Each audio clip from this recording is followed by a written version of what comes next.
Anchor Anushree ಅವರ ಮದುವೆಗೆ ಇನ್ನು 18 ದಿನಗಳು ಬಾಕಿ ಇರೋದು. ಸುದ್ದಿನೇ ಇಲ್ಲದೆ ಸದ್ದೇ ಮಾಡ್ದೇನೆ ಸೈಲೆಂಟ್ ಆಗಿ ಎಲ್ಲ ಕೆಲಸ ಕಾರ್ಯಗಳನ್ನು ಮಾಡೋದಕ್ಕೆ ಶುರು ಮಾಡಿದ್ದಾರೆ. ಆಲ್ರೆಡಿ ಚೌಟ್ರಿ ಬುಕ್ ಆಗಿದೆ, ಮುಹೂರ್ತ ಫಿಕ್ಸ್ ಆಗಿದೆ, ಮನೆಯಲ್ಲಿ ಅದ್ದೂರಿಯಾಗಿ ಮದುವೆ ಕಾರ್ಯಕ್ರಮ ನಡೀತಾ ಇದೆ. ಅದೇ ಅನುಶ್ರೀ ಅವರು ಮಾತ್ರ ಸೈಲೆಂಟ್ ಆಗಿದ್ದಾರೆ. ಮದುವೆ ಆಗ್ತಿದ್ದೀನಿ ಅನ್ನೋದನ್ನು ಕೂಡ ಹೇಳ್ಕೊಳ್ಳೋಕ್ಕೆ ಅವರು ಇಷ್ಟಪಡ್ತಾ ಇಲ್ಲ. ಕಾರಣ ಸಿಕ್ಕಾಪಟ್ಟೆ ಟ್ರೋಲ್ ಆಗ್ತಾ ಇರೋದು, ಸಿಕ್ಕಾಪಟ್ಟೆ ಚರ್ಚೆ ಆಗ್ತಾ ಇರೋದು. 18 ದಿನದಲ್ಲಿ ರೋಷನ್ ಅವರನ್ನ ಮದುವೆ ಆಗ್ತಿರುವಂಥ ಅನುಶ್ರೀ ಅವರ ಮದುವೆಗೆ ಸಂಬಂಧಪಟ್ಟಂತೆ ಸಾಕಷ್ಟು ಗಾಸಿಪ್ಗಳು ಹರಿದಾಡಿದ್ದು ಸುಳ್ಳಲ್ಲ. ಆ ಗಾಸಿಪ್ಗಳಿಂದ ಅನುಶ್ರೀ ಅವರಿಗೆ ನೋವಾಗಿದ್ದು ಸುಳ್ಳಲ್ಲ. ಇದೆಲ್ಲದರ ನಡುವೆ ಮದುವೆಯ ತಯಾರಿ ಜೋರಾಗಿ ನಡೆದಿರುವುದು ಕೂಡ ಸುಳ್ಳಲ್ಲ. ಹಾಗಿದ್ರೆ ಅನುಶ್ರೀ ಅವರ ಮದುವೆ ಮಂಗಳೂರಲ್ಲ, ಬೆಂಗಳೂರಲ್ವಾ? ಕಾರ್ಯಕ್ರಮದಲ್ಲಿ ಏನೇನೇನೇನೇನು ವಿಶೇಷತೆ ಇರುತ್ತೆ, ಯಾರ್ಯಾರೆಲ್ಲ ಆಗಮಿಸ್ತಾರೆ, ಇದೆಲ್ಲವನ್ನ ಈ ವಿಡಿಯೋದಲ್ಲಿ ಹೇಳ್ತಾ ಹೋಗ್ತೀವಿ. ಆದರೆ ಇಲ್ಲಿವರೆಗೂ ನಿಮ್ಮ ಮೆಗಾ ಸುದ್ದಿಯನ್ನು ಸಬ್ಸ್ಕ್ರೈಬ್ ಮಾಡಿಲ್ಲ ಅಂದರೆ ಈಗಲೇ ಸಬ್ಸ್ಕ್ರೈಬ್ ಮಾಡಿ ಹೆಚ್ಚಿನ ಮಾಹಿತಿಗಾಗಿ ಬೆಲ್ ಐಕಾನ್ ಪ್ರೆಸ್ ಮಾಡೋದನ್ನು ಮರಿಬೇಡಿ. ಎಸ್, ಆಂಕರ್ ಅನುಶ್ರೀ ಅವರ ಮದುವೆ ಅಂತೆ ಅನ್ನುವಂಥ ಒಂದೇ ಒಂದು ಸುದ್ದಿ ಸಾಕಷ್ಟು ಬಾರಿ ವೈರಲ್ ಆಗಿದೆ. ಯಾರ್ಯಾರೋ ಜೊತೆಗೆ ಅವರನ್ನು ಮದುವೆ ಮಾಡಿ ಮುಗಿಸಿಯೂ ಆಗಿದೆ. ಆದರೆ ಈಗ ವೈರಲ್ ಆಗ್ತಿರುವ ಸುದ್ದಿ ಸತ್ಯ ಸತ್ಯ ಸತ್ಯ, 1000ಕ್ಕೆ 1000% ಸತ್ಯ. ಇದೇ ಆಗಸ್ಟ್ 28ಕ್ಕೆ ಅದ್ದೂರಿಯಾಗಿ ಆಂಕರ್ ಅನುಶ್ರೀ ಅವರು ಮದುವೆ ಆಗ್ತಾ ಇದ್ದಾರೆ.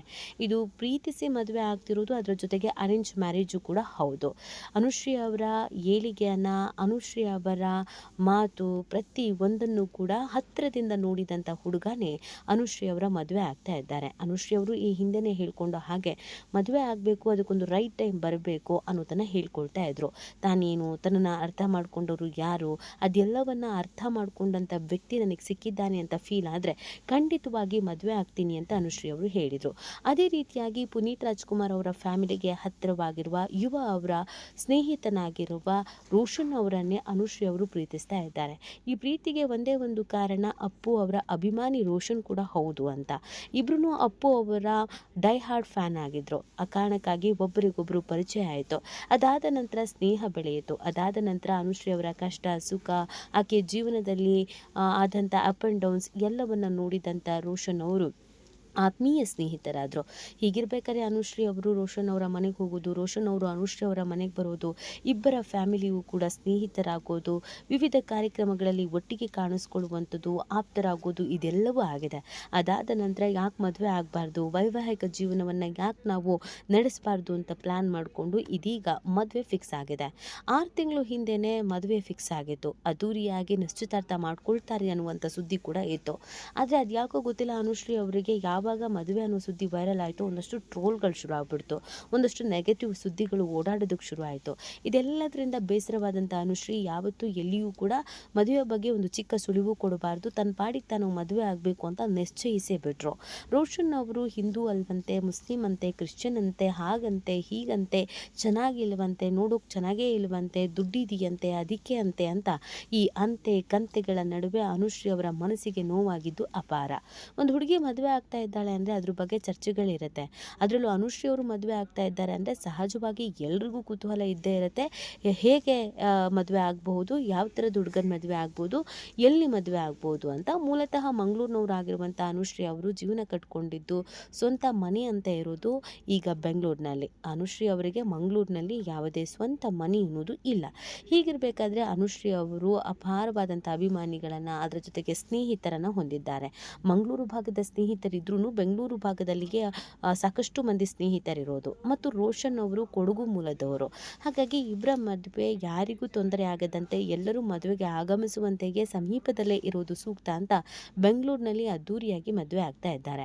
ಪ್ಯಾಲೇಸ್ ಗ್ರೌಂಡ್ನಲ್ಲಿ ಇವರಿಬ್ಬರ ಮದುವೆ ನೆರವೇರಲಿದೆ. ಎಂಗೇಜ್ಮೆಂಟು ಮತ್ತು ಮದುವೆ ಮತ್ತು ರಿಸೆಪ್ಷನ್ ಎಲ್ಲವೂ ಕೂಡ ಬೆಂಗಳೂರಿನಲ್ಲೇ ನಡೆಯಲಿದೆ. ಒಂದೇ ಒಂದು ಕಾರ್ಯಕ್ರಮ ಮಾತ್ರ ಕೊಡಗಿನಲ್ಲಿ, ಅದು ರೋಷನ್ ಅವರ ಮನೆಯಲ್ಲಿ ನಡೆಯಲಿದೆ ಅನ್ನೋದ್ರ ಬಗ್ಗೆ ಮಾಹಿತಿ ಸಿಗ್ತಾ ಇದೆ. ಆಗಸ್ಟು 28, 29 ಹಾಗೆಯೇ 27ರಂದು ಆರತಕ್ಷತೆ, ಹೀಗೆ 3ರಿಂದ 4 ದಿನಗಳ ಕಾಲ ಬಹಳ ವಿಜೃಂಭಣೆಯಿಂದ ಮದುವೆ ನಡೆಯಲಿದೆ. ಈಗಾಗಲೇ ಮದುವೆ ಮನೆಗೆ ಸಂಬಂಧಪಟ್ಟಂತೆಯೇ ತಯಾರಿಗಳು ನಡೆದು ಹೋಗ್ಬಿಟ್ಟಿದೆ. ಅನುಶ್ರೀ ಅವರ ನಿವಾಸದಲ್ಲಿಗೆ ಮೆಹಂದಿ ಶಾಸ್ತ್ರ, ಸಂಗೀತ ಕಾರ್ಯಕ್ರಮವನ್ನು ಹಮ್ಮಿಕೊಳ್ಳಲಾಗಿದ್ದು ಅಪಾರ ಸ್ನೇಹಿತರು, ರಿಯಾಲಿಟಿ ಶೋನಲ್ಲಿ ಬಂದಂಥ ಸ್ಪರ್ಧಿಗಳು, ಹಾಗೆಯೇ ಅವರಿಗೆ ಕನ್ನಡ ಚಿತ್ರರಂಗದಲ್ಲಿ ಪರಿಚಯವಿರುವಂಥ ಅನೇಕರು ಇದ್ದಾರೆ. ಊರಿನ ಸಂಬಂಧಿಕರು ಎಲ್ಲರನ್ನ ಕರೆದು ಅದ್ದೂರಿಯಾಗಿ ಮದುವೆ ಆಗ್ತಾ ಇದ್ದಾರೆ. ಮೂಲಗಳ ಪ್ರಕಾರ ಅನುಶ್ರೀ ಮತ್ತು ಅನುಶ್ರೀ ತಮ್ಮನ ಇಬ್ಬರ ಮದುವೆಯು ಕೂಡ ಒಟ್ಟಿಗೆ ನೆರವೇರಲಿದೆ ಅನ್ನೋದನ್ನು ಹೇಳಲಾಗ್ತಾ ಇದೆ. ಯಾಕಂದರೆ ಈಗಾಗಲೇ ಅನುಶ್ರೀ ಅವರಿಗೆ 38 ವಯಸ್ಸಾಗಿದೆ.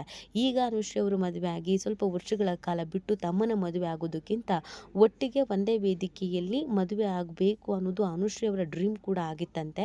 ತಮ್ಮನ ಇಡೀ ಜೀವನವನ್ನು ಸೆಟಲ್ ಮಾಡೋದಕ್ಕೆ ಅಂತ ಪಣ ತೊಟ್ಟಿದ್ದ ಅಕ್ಕ ಅಂತಂದರೆ ಅದು ಅನುಶ್ರೀ ಅವರು. ತಮ್ಮನಿಗೆ ಅಂಗಡಿ ಹಾಕ್ಕೊಟ್ಟು, ಮನೆ ಮಾಡಿಕೊಟ್ಟು, ಅಮ್ಮನನ್ನು ಚೆನ್ನಾಗಿ ನೋಡಿಕೊಂಡು ಇದೀಗ ತನ್ನ ಪಾಡಿಗೆ ತಾನು ಮದುವೆ ಆಗೋ ಬದಲು ತಮ್ಮನ ಮದುವೆಯು ಕೂಡ ಜೊತೆಗೆ ಮಾಡೋದ್ರಿಂದ ನನ್ನ ಎಲ್ಲ ಜವಾಬ್ದಾರಿ ಕೂಡ ಕಳೆಯುತ್ತೆ, ಆಗ ನಾನು ನೆಮ್ಮದಿಯಿಂದ ಇರ್ಬೋದು ಅಂತ ಹೇಳಿದಾರಂತೆ. ಬಟ್ ಇದಕ್ಕೆ ಅನುಶ್ರೀ ಅವರ ತಮ್ಮ ಒಪ್ಪಿಲ್ಲ ಅನ್ನೋದನ್ನು ಕೂಡ ಹೇಳಲಾಗ್ತಾ ಇದೆ. ಯಾಕಂದರೆ ಇಷ್ಟು ವರ್ಷ ನೀನು ನನ್ನ ಜವಾಬ್ದಾರಿಯನ್ನು ಹೊತ್ತಿದ್ದೀಯಾ, ಮದುವೆ ಮನೆಯನ್ನು ಅಥವಾ ಮದುವೆಯನ್ನು ನಾನು ಜವಾಬ್ದಾರಿ ಹೊತ್ತು ನಿಭಾಯಿಸಬೇಕು ಅಂತ ಹೇಳಿದ್ದಾರೆ ಅನ್ನೋದನ್ನು ಹೇಳಲಾಗ್ತಾ ಇದೆ. ಸೊ ಹಾಗಾಗಿ ಅನುಶ್ರೀ ಅವರ ಮದುವೆ ಬಲು ಜೋರಾಗಿ ನಡೆಯಲಿದೆ. ಇದೇ 28ಕ್ಕೆ, ಮುಂಬರುವಂಥ 28ಕ್ಕೆ 18 ದಿನಗಳು ಕಾಲ ಬಾಕಿ ಇರೋದು. ಅನುಶ್ರೀ ಅವರು ಆಲ್ರೆಡಿ ಇನ್ವಿಟೇಷನ್ ಹಂಚುವಂಥ ಕೆಲಸವನ್ನು ಕೂಡ ಶುರು ಮಾಡಿಕೊಂಡಿದ್ದಾರೆ. ಗಣ್ಯಾತಿ ಗಣ್ಯರಿಗೆ ಇನ್ವಿಟೇಷನ್ ಕೊಡುವಂಥ ಕೆಲಸವನ್ನು ಕೂಡ ಅನುಶ್ರೀ ಅವರು ಮಾಡ್ತಾ ಇದ್ದಾರೆ. ಈ ಬಗ್ಗೆ ನಿಮಗೇನು ಅನಿಸುತ್ತೆ ಅನ್ನೋದನ್ನು ನೀವು ಕೂಡ ಕಮೆಂಟ್ ಮಾಡಿ ನಿಮ್ಮ ಅನಿಸಿಕೆ ಮತ್ತು ಅಭಿಪ್ರಾಯವನ್ನು ತಿಳಿಸಬಹುದು.